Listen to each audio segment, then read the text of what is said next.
সারা দেশে উৎসবমুখর পরিবেশে চলছে নির্বাচনী প্রচার প্রচারণা। নানান প্রতিশ্রুতির মাধ্যমে ভোটারদের কাছে যাচ্ছেন প্রার্থীরা। এ নিয়ে আরো জানাতে জামালপুর ও চাঁদপুর থেকে সরাসরি যুক্ত হচ্ছেন সহকর্মী রিয়াদ হাসান হৃদয় ও শরীফ আহমেদ। প্রথমেই চলে যাচ্ছি জামালপুরে, সেখানে রয়েছেন সহকর্মী রিয়াদ। কেমন দেখছেন প্রচার প্রচারণা, জানাবেন। জামালপুরেও কিন্তু নির্বাচনের যে প্রচার প্রচারণা সেটি কিন্তু ব্যাপকভাবে আমরা দেখতে পাচ্ছি এবং নির্বাচনের কিন্তু আর অল্প কয়েকদিন বাকি রয়েছে, যে কারণে প্রার্থীরা তাদের নিজেদের যে প্রার্থী এবং নিজেদের যে মার্কা সেটির কিন্তু প্রচার প্রচারণা করে যাচ্ছে। আমরা এই মুহূর্তে রয়েছি জামালপুরের দেওয়ানগঞ্জ উপজেলার চর আমখাওয়া ইউনিয়নে। এখানে বিএনপির প্রার্থী এম রশিদুজ্জামান মিল্লাত রয়েছে এবং মিল্লাতের পক্ষে নির্বাচনীয় প্রচারণা চলছে। এই নির্বাচনীয় প্রচারণার অংশ হিসাবে প্রার্থীরা তারা কিন্তু তাদের যে নিজস্ব মতামত রয়েছে সেগুলো কিন্তু ভোটারদের বলছে এবং ভোটাররাও কিন্তু তাদের যে চাওয়া পাওয়া গুলো বিভিন্ন যে বিষয় রয়েছে উন্নয়নের জন্য সেই বিষয়গুলো কিন্তু বলছে এবং প্রার্থীরা বলছে মূলত এই এলাকাটি যেহেতু একটি আমরা যদি বলি যে এলাকাটি নদী ভাঙন কবলিত এলাকা, যে কারণে এই নির্বাচনী এলাকার প্রথম ইশতেহার রয়েছে নদী ভাঙন কবলিত এলাকাকে নদী ভাঙন থেকে রক্ষা করা। আর এই কিন্তু আসলে এই এলাকার যে ইশতেহার ছিল। আর প্রার্থীরা মূলত বলছে যে জয়ী হলে অবশ্যই প্রার্থীরা তাদের পছন্দের যে প্রার্থী রয়েছে তাদেরকেই কিন্তু তারা ভোট দেবে।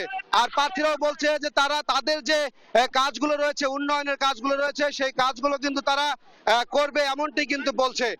আমরা কথা বলেছিলাম যে স্থানীয় যে প্রার্থীরা আছে তারা বলেছে যে মূলত আগামীতে যদি বিএনপি সরকার গঠন করা হয় তাহলে তারা তাদের সাধ্যমতে যে উন্নয়নগুলো প্রয়োজন সেগুলো কিন্তু তারা করবে।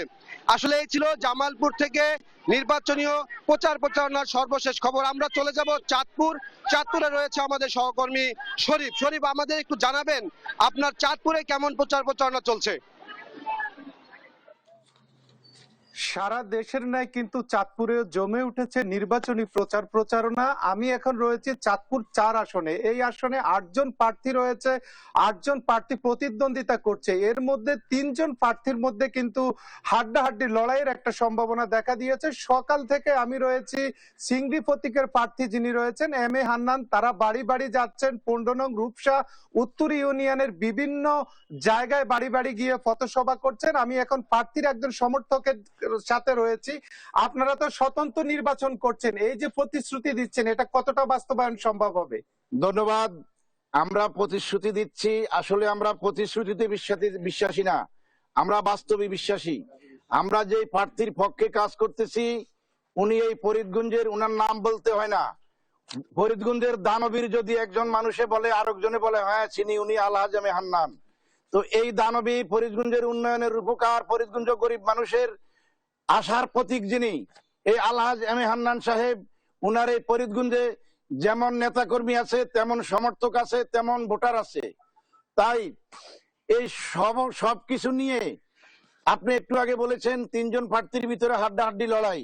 আসলে আমরা যারা ভোট পরিচালনা করি তৃণমূলে বাড়ি বাড়িতে যাই, ভোটারের কাছে যাই, আমরা মনে করি আমাদের সাথে কারো কোনো প্রতিদ্বন্দ্বিতা হবে না, কারণ আমাদের প্রার্থী বিপুল ভোটে এগিয়ে আছে এবং বিপুল ভোটে এগিয়ে থাকবে ইনশাল্লাহ। আগামী 12 তারিখে এই ফরিদগঞ্জের মানুষ উন্নয়নের পথযাত্রা হিসাবে হান্নান ভাইকে বেছে নিয়েছে। এম এ হান্নান সাহেবকে চিংড়ি মাছ প্রতীকে ভোট দিবেন। উনি দীর্ঘদিন থেকে শুনছিলেন তারা আসলে বাড়ি বাড়ি গিয়ে নানা প্রতিশ্রুতি দিচ্ছেন। আমি কিন্তু ভোটারদের সাথে কথা বলেছি, তারা বলছেন বিগত দিনে যারা তাদের পাশে ছিলেন এবং আগামীতে তাদের উন্নয়নের যারা কাজ করবে তাদেরকেই তারা 12 তারিখে ভোট প্রদান করবেন। এই ছিল চাঁদপুরের নির্বাচনী প্রচার প্রচারণা থেকে আমার কাছে সবশেষ।